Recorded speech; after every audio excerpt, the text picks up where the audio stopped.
Hey, this is Analog Girl, and I'm really excited because today I'm going out to test this film stock from the Film Photography Project. They released it last year. It's a black and white infrared negative film, and the reason I'm excited is because it's available on 16 millimeter. So as far as I know, or I can remember, there's never been a black and white infrared film available in the 16 millimeter format. Back in the day, Kodak had this stock called 2481, and that film was available on 35 millimeter. It was discontinued in 2007. It was probably at that time available in 16 millimeter as a special order item, but it wouldn't have been possible to just order like 100 feet of it. So I'm gonna say that it's highly likely that this is the first time that you can just go out and buy 100 feet of 16 millimeter black and white infrared negative.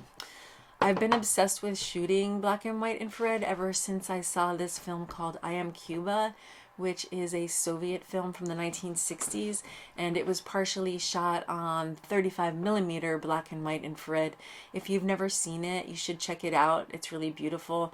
I remember reading that the filmmakers actually got the stock from the Soviet military. So that's pretty cool. And I've linked to a clip from that film in the description. So check it out when you have a chance. Okay, so what exactly is infrared film? Infrared film is sensitive to near infrared light, and that's light that's not visible to the human eye. You may remember having studied the electromagnetic spectrum when you were in science class. And so the visible light spectrum, what humans can see, is between 400 and 700 nanometers. And the near infrared wavelengths are just beyond what's visible to the human eye. So this film from the Film Photography Project is sensitive to infrared light between 700 and 850 nanometers. It's also sensitive to light in the visible spectrum, so you could shoot it just as you would any normal black and white panchromatic negative film. But if you want to get the really dramatic infrared look, you have to use a filter like this. This is an IR72 filter, and it blocks all of the light in the visible spectrum.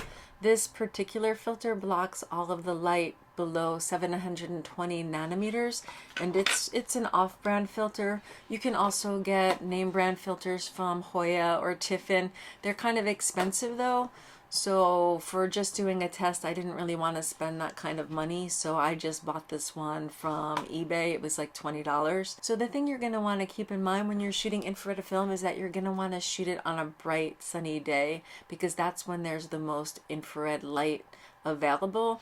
Also, this filter, the IR72, has a filter factor of 5, so you're going to lose 5 stops of light. This film stock is ASA 200, and it's marked right on the box. It says shoot in blazing sunlight. Because this filter blocks out so much light, what you're going to want to do is compose your shot in advance and then put the filter on, because once you put this filter on, you're not going to be able to see anything through the viewfinder really. And the other thing you have to be aware of is that infrared light does not focus on the same plane as light in the visible spectrum. And what that means is that the footage markings on your lens barrel are not going to be accurate. Some old lenses actually have special markings for if you're shooting infrared film, but to be safe, it's better to have maximum depth of field. So another important thing to know about this film stock is that it's on a polyester base. It's really thin.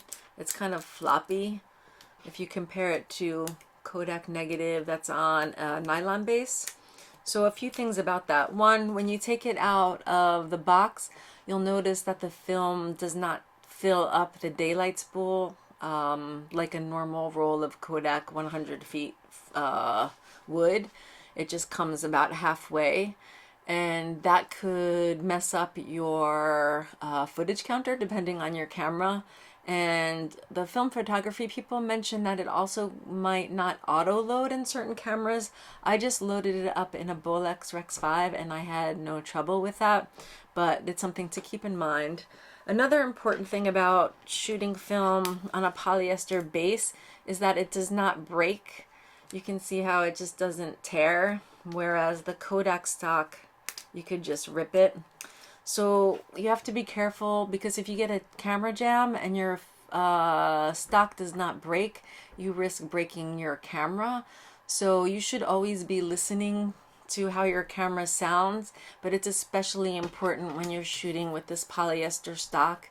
So if something sounds weird, you should stop immediately, throw the camera in a changing bag, have a feel, and make sure that you don't have any kind of problems before you continue rolling. So as I mentioned, this film comes on a daylight spool, so you can load it in the daylight, but you're going to want to go to a place with very subdued lighting because it is sensitive to infrared wavelengths. I read that the Kodak stock, the high-speed infrared film that was available until 2007, that stock actually had a clear base, so it had to be loaded in complete darkness, and you couldn't even use a changing bag because changing bags can transmit infrared frequencies, and also changing bags can generate static electricity, and those things could potentially fog your film. Okay, that's all I've got for you. I'm gonna go and shoot that test roll and hand process it, send it out for scanning, and then I'll share it here and we'll talk about the results. Okay, I'm back. I just got the film back from being scanned. So I want to share the results of the test with you. I had borrowed a Bolex Rex 5 with a Norris intervalometer. So I thought it would be really cool to shoot an infrared time lapse. So let's have a look.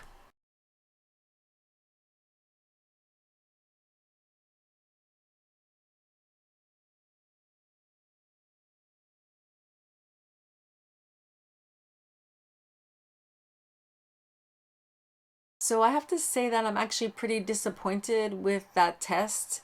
It looks cool enough as a time lapse, but it doesn't have that dramatic infrared look that I wanted. And the reason for that is because it was cloudy. When I set up the shot, it wasn't cloudy, it was sunny. But by the time I got everything ready for the time lapse, the clouds had started coming in. But I was already ready to go, so I was like, oh, I'll just shoot it anyway. If it had been sunny, I would have bracketed the exposures, but I only did one take because I didn't want to waste the film. I put the rest of it in the freezer, and in a few months in the summer, I'll go back and shoot it again when the trees and the grass are really, really green, and I can get that really cool infrared effect. And once I do that, I'll make a part 2 of this video and I'll share it with you. But anyway, thank you so much for watching. I hope you learned something about infrared film and maybe you'll go and try it yourself.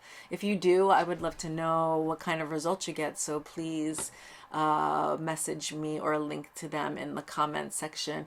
Until next time, this is Analog Girl. I'll see you soon.